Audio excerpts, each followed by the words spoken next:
వాడికి ఏఎల్పి ఉద్యోగం వచ్చిందంట. దాంట్లో జెండర్ పెట్టేటప్పుడు ఫీమేల్ అని పెట్టాడు. నేను ఫిల్ చేయలేదు సార్, నా ఫ్రెండ్ని ఫిల్ చేయమన్నాను. వీడికి సంబంధించిన వాడికి రావు, ఇన్ఫర్మేషన్ రాదు వాళ్ళకి. ఎడిట్ ఆప్షన్ ఏమైనా ఉంటుందా? ఎడిట్ ఆప్షన్ ఉండదమ్మా. పర్సనల్ డీటెయిల్స్, హాల్ టికెట్లు కానీ ఇవన్నీ ప్రాబ్లం అయిపోతాయి. Waiting list information only personal డొమైన్కే పెడతారు, మెయిల్కి మాత్రమే పంపిస్తారు. ఇప్పుడు అమ్మాయికి ప్రాబ్లం ఏంటి, నేను సెలెక్ట్ అయ్యానా సరే అవ్వలేదా సార్, నేను ఆన్సర్ చెప్పలేని పరిస్థితి. జీవితంలో చేసిన చిన్న చిన్న తప్పులు తెలిసి చేసినవి కాదమ్మాయి, తెలియక చేసినటువంటి తప్పుల మూలాన నిజంగా అమ్మాయికి ఉద్యోగం వచ్చిందా లేదా అనేది కూడా ఈ నిమిషం తెలియదు మనకి. నమస్తే, వెల్కమ్ టు సుమన్ టీవీ. నేను మీ యాంకర్ సరి. ఏదైనా ఒక ఎగ్జామ్ మనం అప్లై చేసే ప్రాసెస్లో ఎస్పెషల్లీ మనం ఈరోజు రైల్వే నోటిఫికేషన్కి సంబంధించి మనం మాట్లాడుకుంటే ఒక స్టూడెంట్ ఫామ్ ఫిల్అప్ చేసే ముందు ఎలాంటి జాగ్రత్తలు పాటించాలి. సో ఈ వీడియో కంప్లీట్గా మిస్ కాకుండా చూడండి అండ్ కుదిరితే వీలైనంత మందికి షేర్ చేయండి. బికాస్ డీటెయిల్ ఇన్ఫర్మేషన్ ఉంటుంది. మనం చేసే చిన్న పొరపాటు వల్ల దాని ఇంపాక్ట్ ఏ విధంగా ఉంటుంది అనే దాని గురించి ఈరోజు మనకి క్లియర్గా ఇన్ఫర్మేషన్ ఇవ్వడానికి శ్రీధర్ గారు రెడీగా ఉన్నారు. అడిగి తెలుసుకునే ప్రయత్నం చేద్దాం. నమస్కారం సార్. నమస్తే అమ్మా. సార్, చాలా ఎక్స్పీరియన్సెస్ అయితే ఇంతకు ముందు మనం ఈ వీడియో చేసే ముందు మాట్లాడుకోవడం జరిగింది. సో రైల్వే నోటిఫికేషన్స్ వచ్చినప్పుడు ఒక స్టూడెంట్ అప్లై చేసే ప్రాసెస్లో చేసే మిస్టేక్స్ ఏంటి, అలా చేయడం వల్ల ఎలాంటి అనర్థాలకి గురయ్యే ఛాన్సెస్ ఉన్నాయంటారు? ఫస్ట్ అమ్మా, అసలు ఉన్న నోటిఫికేషన్స్ ఇవాళ మనం ఈ నిమిషం మాట్లాడుకునే టైంలో ఒక స్టూడెంట్ అప్లై చేయడానికి ఉన్న నోటిఫికేషన్స్ ఏమేమి ఉన్నాయి అంటే, railway NTPC graduate, NTPC under graduate, RRB JEE అంటే జూనియర్ ఇంజనీర్, ఈ 3 నోటిఫికేషన్లు ఉన్నాయమ్మా. రైల్వే అప్లికేషన్ ఫిల్ చేయటం ఎప్పుడు కూడా 2 భాగాలుగా ఉంటుంది. ఒకటి పర్సనల్ ఇన్ఫర్మేషన్, ఒకటి నోటిఫికేషన్కి సంబంధించిన ఇన్ఫర్మేషన్. పర్సనల్ ఇన్ఫర్మేషన్ అంటే మీ పేరు, మీ డేట్ ఆఫ్ బర్త్, నాన్నగారి పేరు, అమ్మ పేరు, ఆధార్ కార్డు నెంబరు, మన అడ్రస్, మన కేటగిరీ, ఇట్లా ఓన్లీ ప్యూర్లీ పర్సనల్ డీటెయిల్స్. ఈ పర్సనల్ డీటెయిల్స్ ఎంటర్ చేసేటప్పుడు అంటే పేరు ఎలా ఉండాలి, మన 10th క్లాస్ సర్టిఫికేట్లో ఎలా ఉందో అలానే ఉండాలి. ఫర్ ఎగ్జాంపుల్ నా పేరు తీసుకోండి, నా పేరు శ్రీధర్ కొమ్మూరు అని ఉంటుంది, అంటే నా పేరు ముందు వస్తుంది, ఇంటి పేరు తర్వాత వస్తుంది, అలానే ఉండాలి. పేరు ఇంటి పేరు అటు ఇటు అయినా ప్రాబ్లం లేదు, కానీ స్పెల్ యాజ్ ఇట్ ఈస్గా ఉండాలమ్మా. అంటే స్పెల్లింగ్ ఇప్పుడు శ్రీధర్ దాన్ని రకరకాలుగా రాయొచ్చు. SREEDHAR రాయొచ్చు, SRIDHAR రాయొచ్చు, SHRIDHAR రాయొచ్చు. శ్రీధర్ బెంగాలీ ప్రొనౌన్సియేషన్ అది. కానీ నా 10th క్లాస్ సర్టిఫికేట్లో ఏముంటుందంటే SRIDHAR అని ఉంటుంది. అంటే నేను అప్లికేషన్ ఫిల్ చేసేటప్పుడు ఖచ్చితంగా SRIDHAR ఫిల్ చేయాలి. ఎందుకంటే ఎగ్జామ్కి వెళ్ళేటప్పుడు మనం ఆధార్ కార్డు తీసుకెళ్తాం, ఆధార్ కార్డు మీద కూడా అదే స్పెల్ ఉంటుంది. సో ఆ స్పెల్లింగ్ 10th క్లాస్ దాంట్లో ఏముందో యాజ్ ఇట్ ఈస్గా రాయాలి. రెండోది date of birth. Date of birth ఒకరోజు అటో ఇటో సుమారుగా కొడతా ఉంటారు. లేదు, ఉద్యోగం వచ్చిన తర్వాత కూడా ఉద్యోగం మిస్ అయిన పిల్లలు ఉన్నారు. ఇది డేట్ ఆఫ్ బర్త్ తక్కువ కొట్టడం వలన. అంటే వాళ్ళు ఏమంటారంటే ఎఫిడవిట్లు ఇవ్వచ్చు కదండి, అది కదండి, ఇది కదండి. దానికి కోర్టులు ప్రాసెస్లు ఉంటాయి, గ్యారంటీగా ఉంటాయి. 3 ఏళ్ళు పడుద్దో, 4 ఏళ్ళు పడుద్దో, 5 ఏళ్ళు పడుద్దో తెలియదు. అయినా మనం ఫిల్ చేసేటప్పుడు మనం ఫిల్ చేసేటప్పుడు జాగ్రత్తగా ఫిల్ చేసుకుంటే సరిపోతుంది కదా. మళ్ళీ ఈ టెన్షన్ అంతా తీసుకోవాల్సిన అవసరం లేదు. నెక్స్ట్ కేటగిరీ ఒకటి. అంటే ఈ కేటగిరీలో వచ్చేటప్పటికమ్మా యాక్చువల్గా బాగా ఎక్కువ ప్రాబ్లం వచ్చేది ముస్లిమ్స్కి వస్తూ ఉంటుంది. ఎందుకు వస్తుందంటే, ముస్లిమ్స్ మన స్టేట్లో అంటే ఏపీలో కానీ తెలంగాణలో కానీ BCE అనే కేటగిరీ కింద ఇస్తారు వాళ్ళకి. కానీ సెంట్రల్ గవర్నమెంట్ దాంట్లో they belongs to general category. BC కాదు వాళ్ళు, అంటే వాళ్ళు ఓబీసీ పెట్టడానికి వీలు లేదు.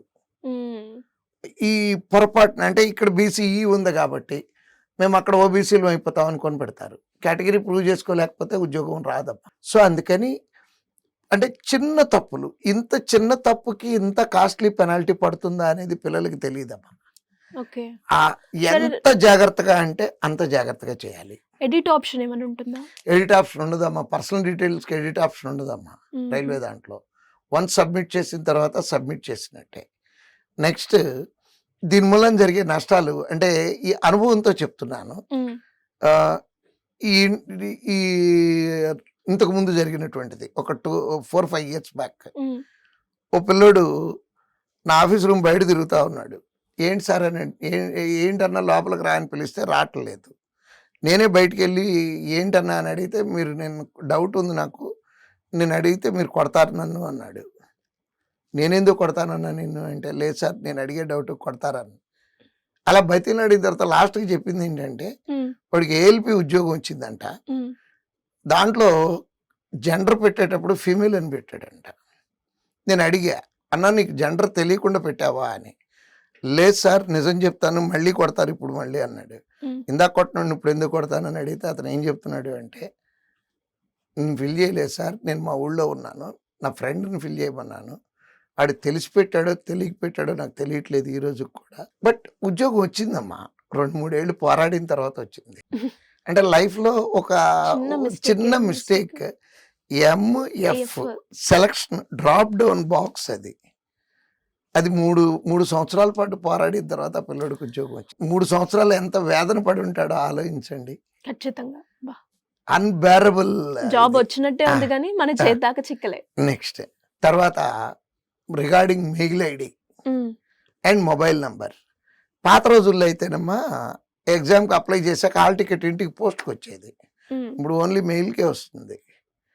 పిల్లలు ఏం చేస్తారంటే ఏది పడితే అది పాస్వర్డ్ పెట్టేసి వచ్చి, సార్ నా మెయిల్ ఐడి హ్యాక్ అయిందండి అంటాడు. హ్యాక్ కాదేం కాదు, అక్కడ జరిగింది ఏంటంటే వీడు పాస్వర్డ్ మర్చిపోయాడు. ఆ రికవరీ ప్రాసెస్ కూడా కరెక్ట్గా పెట్టుకోకుండా వదిలేస్తూ ఉంటారు. దానికి కూడా ఆ తప్పుకైతే అసలు సొల్యూషనే లేదమ్మా. అంటే ఆ మెయిల్ ఐడి కనుక లేకపోతే వీడికి సంబంధించిన వాడికి రావు, ఇన్ఫర్మేషన్ రాదు వాళ్ళకి. హాల్ టికెట్లు కానీ ఇవన్నీ ప్రాబ్లం అయిపోతాయి. అందుకని అప్లికేషన్లో పెట్టేటప్పుడు పెట్టినటువంటి మెయిల్ ఐడి ఇంకా వేరే పర్పస్ ఏది వాడకుండా దాని వరకే ఉంచుకొని, అదేవిధంగా మొబైల్ నంబరు. కొన్నిసార్లు మొబైల్కి కూడా మెసేజ్లు వస్తూ ఉంటాయి. ఈ జాగ్రత్తలు తీసుకోవాలి. ఆ పర్సనల్ ఇన్ఫర్మేషన్లోనే ఉంటాయి అమ్మాయి ఇవన్నీ కూడా. ఈ ఇంటర్వ్యూకి రావడానికన్నా ముందు 1 నిమిషం ముందు నాకు ఒక అమ్మాయి నా దగ్గరికి వచ్చింది.